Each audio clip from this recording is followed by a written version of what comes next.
बाब 11 नई मंजिल की तरफ। दूसरे ख़यालात की तरह अदब के लिए भी ये बात सही है कि वो ज़माने के साथ बदलता है, क्योंकि बदले हुए हालात इंसानों को भी बदल देते हैं और वो अपने ख़यालात का इजहार नए हालात के मुताबिक करने लगते हैं। ख़यालों में यह तब्दीली उस वक्त तक नहीं होती जब तक कि ज़िंदगी बसर करने के तरीक़ों में बड़ी बड़ी तब्दीलियाँ न हों। हिंदुस्तान सैकड़ों साल से एक ही रास्ते पर चल रहा था। बादशाह होते थे, उनका दरबार होता था, उनकी हुकूमत उनकी मर्ज़ी के मुताबिक चलती थी। आम इंसान हुकूमत में कोई अख्तियार नहीं रखते थे। खेती बाड़ी के पुराने तरीक़े राइज थे। तालीम एक ही ढर्रे पर चल रही थी। न कोई बड़ी तब्दीली होती थी, न इनकलाब आता था। एक ख़ानदान के बादशाह कमज़ोर हो जाते थे तो दूसरा ख़ानदान उनकी जगह ले लेता था। आम लोगों की ज़िंदगी नहीं बदलती थी। बात यह है कि बादशाहत और जागीरदारी के ज़माने में एक हद तक तरक्की होती है, फिर ज़वाल शुरू हो जाता है। यहाँ भी यही हो रहा था। फिर कुछ ऐसे नए नए असर पड़े कि तब्दीली और तरक्की के नए रास्ते दिखाई देने लगे। ये तो मालूम ही है कि 16वीं सदी के बाद से हिंदुस्तान में पुर्तगाली, अंग्रेज़, डच और फ्रांसीसी तिजारत के लिए आने लगे। पहले तो उन्होंने धीरे धीरे तिजारत का जाल बिछाया, अपनी तिजारती कोठियों के लिए फ़ौज रखते और हिंदुस्तानियों के मामलात में दखल देने लगे। उनकी तिजारत बढ़ी तो हिंदुस्तान की दौलत बाहर जाने लगी, दस्तकारी ख़त्म होने लगी, देहातों की ज़िंदगी पर असर पड़ने लगा, खेतियाँ ख़राब होने लगीं। हिंदुस्तान के कच्चे माल से यूरोप में बड़े बड़े कारखाने चलने लगे और हिंदुस्तान गरीब हो गया। मुग़ल सल्तनत कमज़ोर हो चुकी थी और उसके बहुत से हिस्सों में आज़ाद हुकूमतें कायम हो गई थीं जो एक दूसरे से लड़ती रहती थीं। नतीजा ये हुआ कि अंग्रेज़ और फ्रांसीसी यहाँ के बड़े बड़े नवाबों और महाराजों के दोस्त बनकर उन्हें लड़ाने लगे। पहले तो फ्रांसीसियों का असर काफ़ी मालूम होता था, फिर अंग्रेज़ ही मैदान में रह गए। उन्होंने बम्बई, मद्रास और बंगाल के इलाक़ों में अपनी हुकूमत कायम कर ली और आहिस्ता आहिस्ता बड़ी बड़ी रियासतों और ताकतों से टक्कर लेने लगे। इनका असर इतना बढ़ा कि दिल्ली की मुग़ल हुकूमत उनकी दस्तनगर हो गई और अवध में उनकी फ़ौजें रहने लगीं। ये तो हुआ यहाँ का सियासी हाल। इसके अलावा जो तब्दीलियाँ होती वो और ज़्यादा गौरतलब हैं। हिंदुओं और मुसलमानों के पुराने अक़ीदों में फ़र्क आने लगा। नई तालीम फैली और लोग अंग्रेज़ी ज़बान और अदब से वाकिफ़ हुए। रेलें चलीं, तार घर खुले, बाहर की दुनिया से वाक़फ़ियत हुई। उन सब बातों का असर यहाँ के अदब पर पड़ा और उसका नतीजा ये हुआ कि लोगों ने पुरानी बातों में या तो इस्लाह की या बाहर की नई बातें सीखीं। इसमें कोई ताज्जुब की बात भी नहीं। ज़िंदगी में इस तरह का लेन देन होता ही रहता है। चिराग से चिराग जलते ही रहते हैं। जिन लोगों ने दूसरे मुल्कों के अदबों से वाक़फ़ियत हासिल की थी वो अपने यहाँ के अदब में भी नई नई बातें देखना चाहते थे। ये सारी तब्दीलियाँ बड़े पैमाने पर हो रही थीं। दरबार ख़त्म हो चुके थे, इसलिए शायर जागीरदारों और अमीरों की खुशी के अलावा दूसरों के लिए भी लिखते थे। अखबार निकल रहे थे, इसलिए नस्र की तरक्की हो रही थी। प्रेस कायम हो गए थे, इसलिए किताबों के छपने और लोगों तक पहुँचने में आसानी हो गई थी। ये याद रखना चाहिए कि ये बात करीब करीब सारे हिंदुस्तान के लिए थी। करीब करीब हर ज़बान उन बातों से मुतासिर हो रही थी। सिर्फ उर्दू की बात न थी, हर मज़हब और तबके पर असर पड़ रहा था। हिंदुओं में राजा राम मोहन राय की मजहबी तहरीक, मुसलमानों में सर सैयद की इस्लाह उसकी मिसालें हैं। इसी दरमियान 1857 ईस्वी में वो मशहूर इनकलाब हुआ जिसको कुछ लोग गदर कहते हैं। उस हंगामे में आखिरी दफ़ा हिंदुस्तानियों ने अंग्रेज़ों के ख़िलाफ़ फ़ौजी बगावत की और अगरचे हार गए, लेकिन आज़ादी का चिराग इस तरह जला गए कि वो कभी न बुझा। हम अपनी आसानी के लिए नए ज़माने की तारीख़ उसी वक्त से शुरू करते हैं और उसके बाद के अदब को जदीद अदब कहते हैं। जदीद उर्दू अदब का ख़याल आते ही मौलाना मोहम्मद हुसैन आज़ाद, मौलाना अल्ताफ़ हुसैन हाली, सर सैयद अहमद ख़ान, मौलाना नज़ीर अहमद, मौलाना शिबली, मौलवी ज़काउल्लाह के नाम रोशन हरफों में हमारे सामने आ जाते हैं। इन तमाम अदीबों और शायरों ने वक्त के तकाज़ों को समझा और हवा के रुख को पहचाना और उर्दू अदब की बाग इधर मोड़ दी। इसका मतलब ये नहीं कि पुराने रंग का अदब ख़त्म हो गया। सैकड़ों शायर और अदीब अब भी छोटे छोटे दरबारों से वाबस्ता थे और पुरानी रवायतों की नकल कर रहे थे। इनमें असीर लखनवी, अमीर मीनाई, दाग देहलवी और जलाल लखनवी सबसे ज़्यादा मशहूर हैं। ये कदीम रंग के बहुत बड़े शायर थे। उन्होंने ज़बान और अदब की जो खिदमत की वो कभी फरामोश नहीं की जा सकती, क्योंकि उनमें से हर एक ज़बान की हकीकत और शायरी के उसूल से वाकिफ़ था। लेकिन जिस बदले हुए ज़माने का ज़िक्र है उसके असरात इनके यहाँ नुमायाँ नहीं। उनके यहाँ मगरिब और मशरिक़ की कशमकश नहीं है। ये लोग रामपुर और हैदराबाद के दरबारों से मुतल्लिक़ रहे और वहीं अपने सैकड़ों शागिर्दों के साथ अदब और ज़बान की खिदमत करते रहे। अमीर मीनाई के कई दीवान शाये हुए, उर्दू लगत की 2 जिल्दें छपी, दाख के कई दीवान निकले। जलाल ने दीवानों के अलावा लुग़त और ज़बान के उसूलों पर भी किताबें लिखीं। असीर के कई दीवान शाये हुए। इस तरह कदीम रंग अपनी आबोताब के साथ बाकी रहा।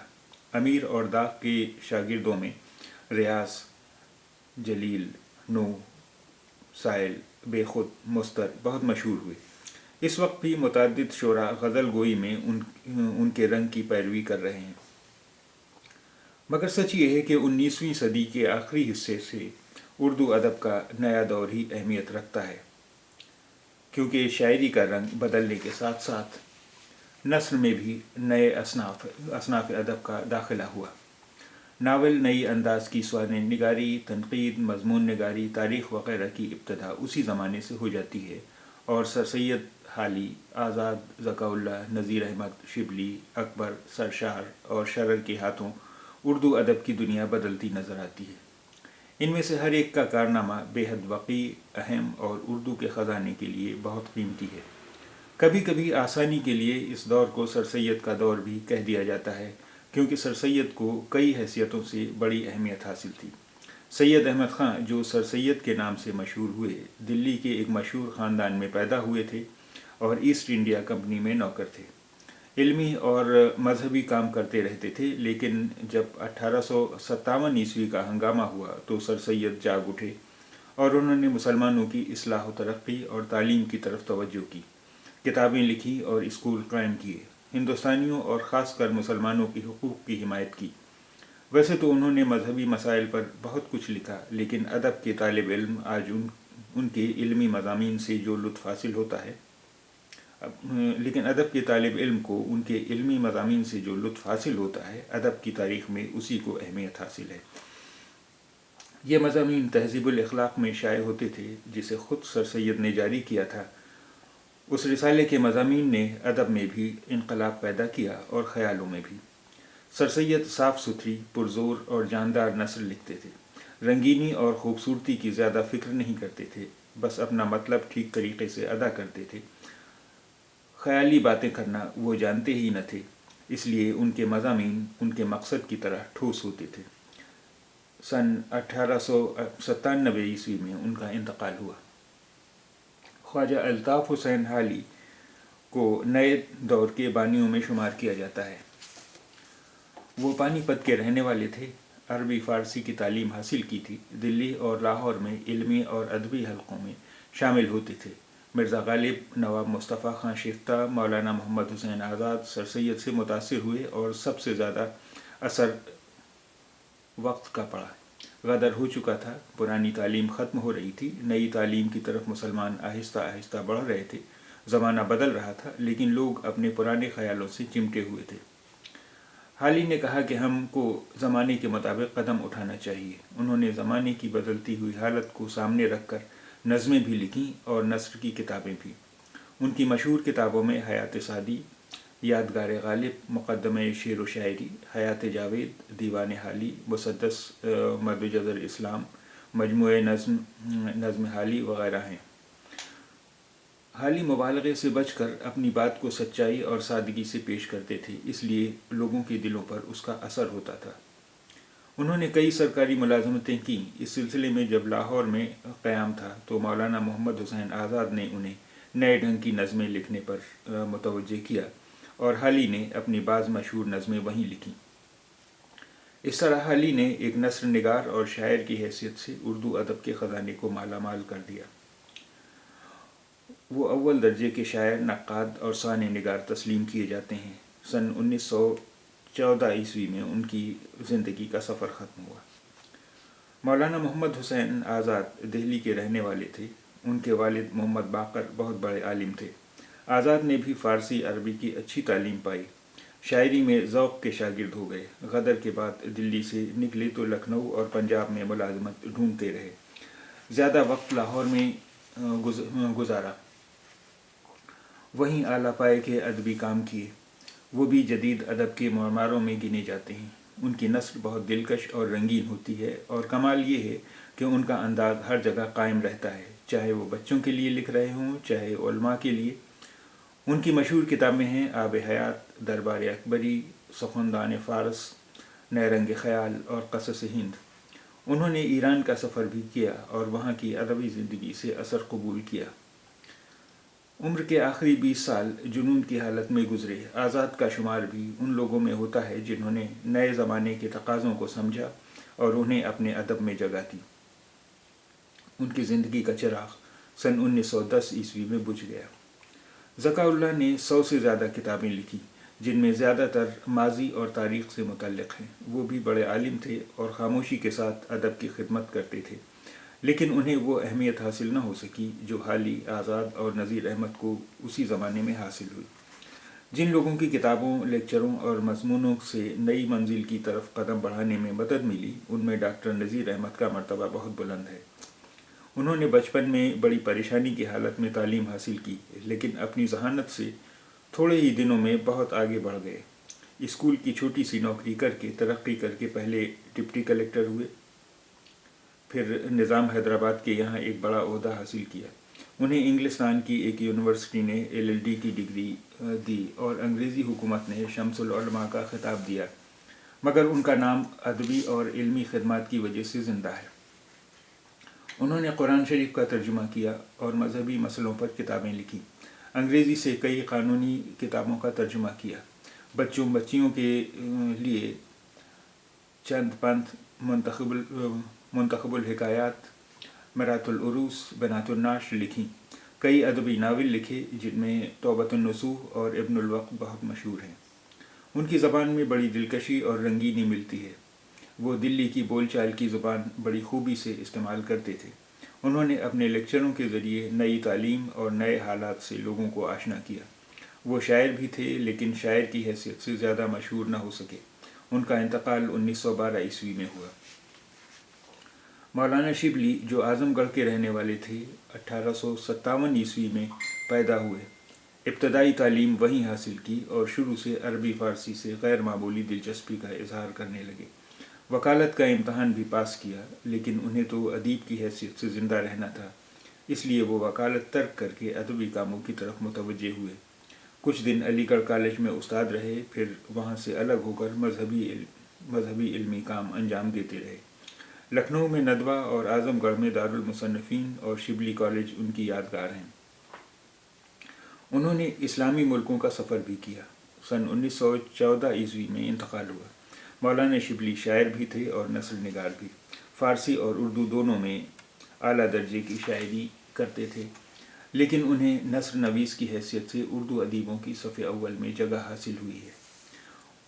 ان مشہور کتابوں میں سیرت النبی، شعر العجم، الفاروق، المامون، موازنہ انیس و دبیر اور علم الکلام ہیں۔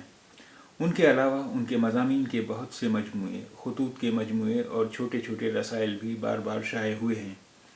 ان کی نثر بڑی شگفتہ اور جاندار ہوتی تھی اور انداز ایسا دلکش ہوتا تھا کہ باتیں سیدھی دل میں اتر جاتی تھیں۔ اس دور کی کہانی ادھوری رہ جائے گی اگر اکبر الہ آبادی کا ذکر نہ کیا جائے، کیونکہ ان کی شاعری میں جدید اور قدیم، نئے اور پرانے، مشرق اور مغرب کی کشمکش جس انداز میں ظاہر ہوتی ہے، اس سے وقت کی رفتار کا سمجھنا آسان ہو جاتا ہے۔ اکبر الہ آبادی کا نام سید اکبر حسین تھا۔ معمولی ابتدا سے ترقی کر کے ججی تک پہنچے۔ وحید الہ آبادی کے شاگرد تھے، لیکن تھوڑے ہی دن ان کی پیروی کرنے کے بعد ظرافت کی طرف مائل ہوئے اور ان کی جو کچھ شہرت ہے اسی ظریفانہ کلام کی وجہ سے ہے۔ سن 1921 میں انتقال کیا۔ اکبر نے یہ دیکھا کہ وہ سرکاری ملازم ہوتے ہوئے انگریزی حکومت کی تنقید کھلے انداز میں نہیں کر سکتے اور نہ اپنے دل کی باتیں واعظ اور نصیحت کے انداز میں دوسروں تک پہنچا سکتے ہیں۔ اس لیے انہوں نے مزاح اور طنز کا لباس اپنے خیالات کو پہنا دیا اور ہنسی ہنسی میں اپنے دل کی بھڑاس نکالی۔ وہ ایک مذہبی آدمی تھے اور وقت کی تبدیلیاں دیکھ دیکھ کر کڑتے تھے، سمجھتے تھے کہ نئی تعلیم اور نئے خیالات نے لوگوں کو مذہب اور اخلاق سے بیگانہ بنا دیا ہے، اس لیے وہ ہر نئی چیز کی مخالفت کرتے تھے۔ وہ وقت کی رفتار کو نہ روک سکے، لیکن انہوں نے قومی زندگی کی بہت سی کمزوریوں کی طرف اشارہ کر دیا۔ سیدھی سادی زبان میں ہلکے پھلکے اشاروں میں جس طرح انہوں نے گہری اور بڑی باتیں کہی ہیں، مشکل ہی سے کوئی دوسرا شاعر ان کے مقابلے میں پیش کیا جا سکتا ہے۔ یوں تو اس زمانے میں بہت اچھے لکھنے والے موجود تھے، لیکن دو اہم نام کسی طرح نظر انداز نہیں کیے جا سکتے۔ یہ ہیں پنڈت رتن ناتھ سرشار اور مولانا عبدالحلیم شرر۔ دونوں اردو نثر کے بڑے بڑے ستون ہیں۔ رتن ناتھ سرشار لکھنؤ کے کشمیری برہمنوں کے خاندان میں پیدا ہوئے۔ یہاں کی زبان اور رہن سہن، رسم و رواج اور زندگی سے گہری واقفیت رکھتے تھے، جس کا پتہ ان کی کتابوں سے چلتا ہے۔ انہوں نے کئی دلچسپ ناول لکھے، جن میں فسانہ آزاد 4 جلد، جام سرشار، سیر کوہسار، خدائی فوجدار بہت مشہور ہیں۔ ان کی زبان بہت پیاری اور صحیح ہوتی تھی، لیکن جو چیز دل کو اپنی طرف کھینچتی ہے وہ مختلف لوگوں، طبقوں، پیشہ وروں کی بول چال اور زندگی سے ان کی واقفیت ہے اور ان کی زندگی کا ظریفانہ بیان۔ اس طرح سرشار کا شمار اردو کے بہترین مصنفوں میں ہوتا ہے۔ ابھی عمر زیادہ نہیں تھی کہ شراب نوشی کی زیادتی سے سن 1900 میں سرشار کا انتقال ہو گیا۔ مولانا عبدالحلیم شرر بھی لکھنؤ ہی میں پیدا ہوئے، یہیں تعلیم حاصل کی اور شروع ہی سے لکھنے لگے۔ بچپن کا کچھ حصہ مٹیا برج کلکتہ میں واجد علی شاہ کے محل میں بسر ہوا تھا، اس کا ذکر بھی ان کے اکثر مضامین میں آیا ہے۔ کچھ دن وہ حیدرآباد میں رہے، اسی زمانے میں یورپ کا سفر کیا، پھر باقی حصہ کتابیں لکھنے میں بسر کر دیا۔